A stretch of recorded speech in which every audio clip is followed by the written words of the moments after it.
Hey yo, it is either Red Taco and I'm bored today, so I'm making another video.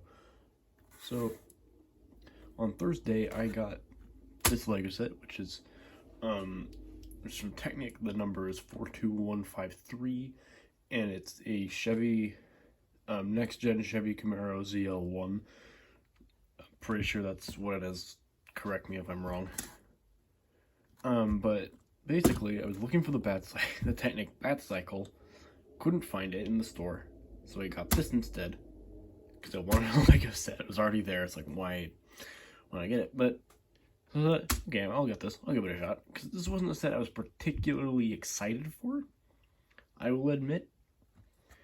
And building it, I was pleasantly surprised. So let's get into it. So as with all Technic cars, it has this is pretty standard by now. It's got the steering out the back. And actually what's interesting that usually the steering knob is on the top. So it's interesting that it's at the back. Obviously you can't do it on top with the way this is. But looking at the mechanism inside, you can see it's a little hard to see on camera, but you see there's a green gear in there. And that's cool because that gear, the green one, is on the drive shaft. To regular Technic people, this is only my second ever Technic set.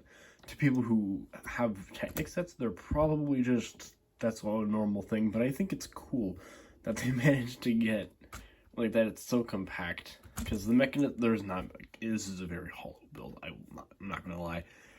The bulk is at the back, in the front, and even then, there's not much there. It is mostly hollow. Which is fine. It doesn't bother me that much. It looks cool.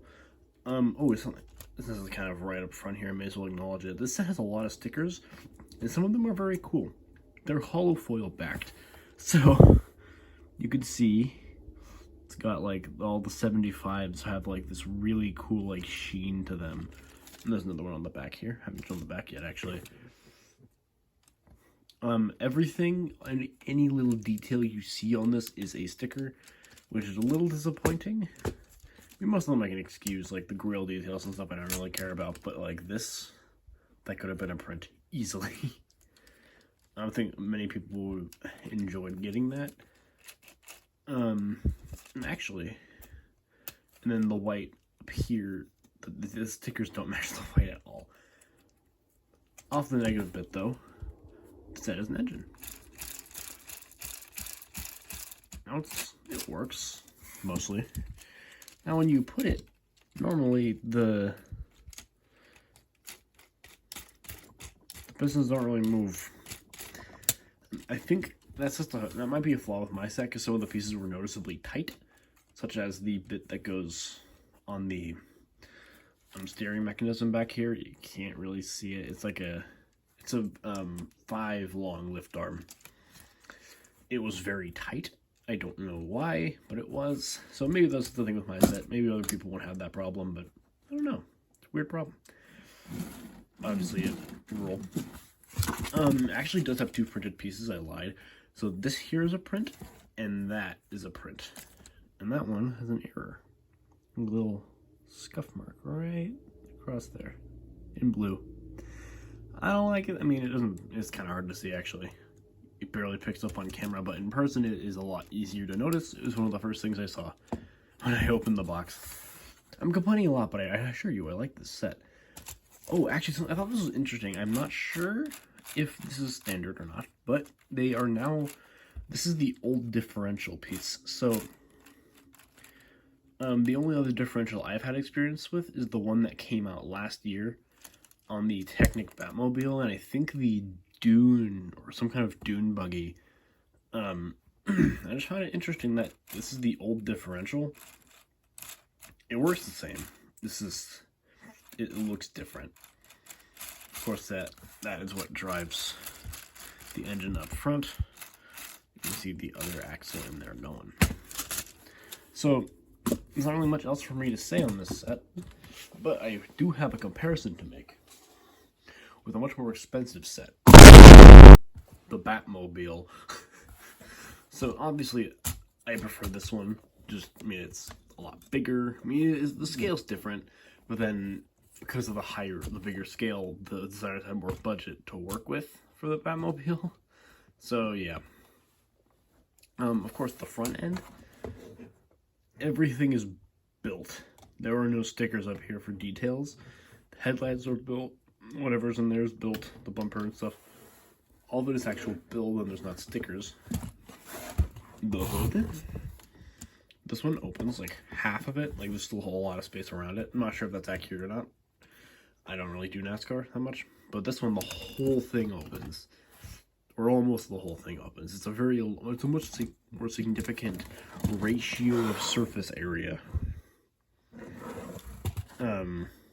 So yeah, that's a thing. Of course, there's the steering knob at the top of that I mentioned. Like, as I said on the Chevy, it is at the back. Now, on the Batmobile, it is actually on the top. And this is common with many other sets. Front at this scale is it's almost always up here. Also, something interesting is that this little, like, knob lights up the front. It's kind of cool. I like it. Of course, because the Chevy's a smaller set, it's not going to have light bricks, and also, why would it have light bricks? But still fun and funky. The Batmobile has opening doors, which obviously makes sense. This is not going to have opening doors. It is a NASCAR. Actually, something that I think is odd that they went with the Chevy. And let me open this for a second. The steering wheel on this moves. It does not do anything, which I'm fine with. I don't need it to do anything. But on the Chevy, the steering wheel is fixed. It does not move. It is on a 4-long axle with a stopper. It cannot move. I don't know why that is. And it is very weird to me that they even decided to put a steering wheel in there if it's not going to move. Like, even if it doesn't do anything, I don't mind if it just spins a little bit. And also the proportion of that's a little off, but I don't really care about that. It's small. Actually, as I mentioned, the differential here, actually. So you can see the different differential. It is fully enclosed, and this is the one I was talking about. It is an interesting piece. It's cool. I like it. Both, I think the reason they went with the smaller one here, or the old one, is because of the scale. But you could easily fix, or like, because these are the differentials are about the same size. They could have easily gone on this one if they made the axle driving, or the direct driven axle on, or gear rather, on this to the smaller one. So that's an easily fixable thing, but I don't really care. Differential is differential, you know. Also, the wheels are much more detailed on this. Like this one on the Chevy, they just put little bushings there to like kind of pad out the space or whatever. But these ones actually have stuff on, like little hubcap details, and I would have preferred that on this. Just even like, this is something to stick on there, like one piece or something, that would just make it have a little more detail.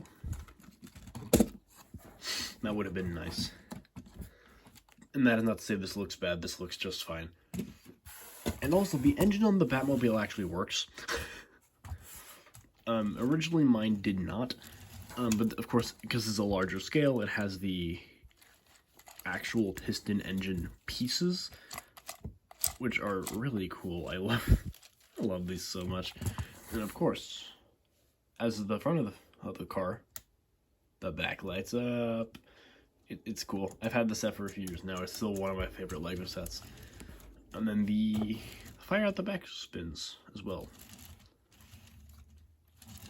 So there's a clear, like I said, there's a clear difference here.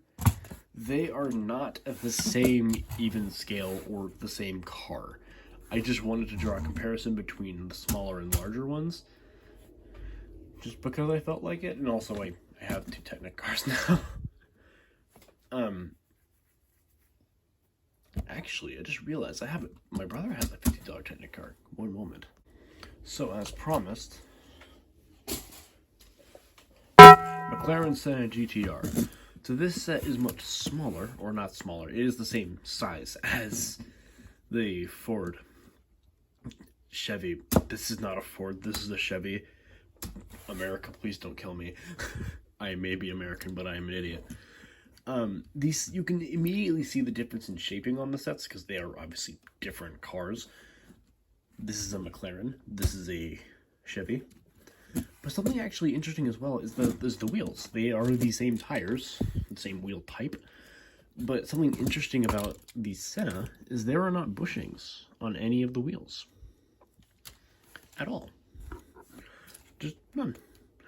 Also, this one has a gray axle instead of a brown one, because there's no differential either.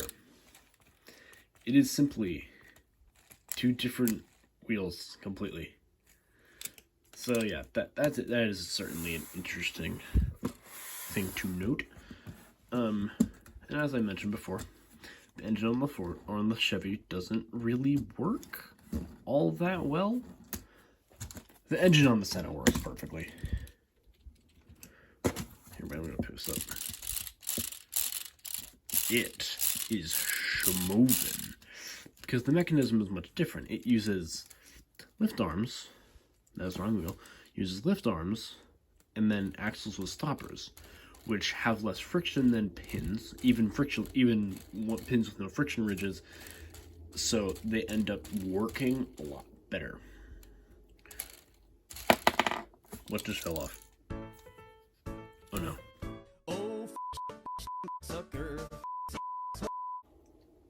So crisis averted. It has been a long time.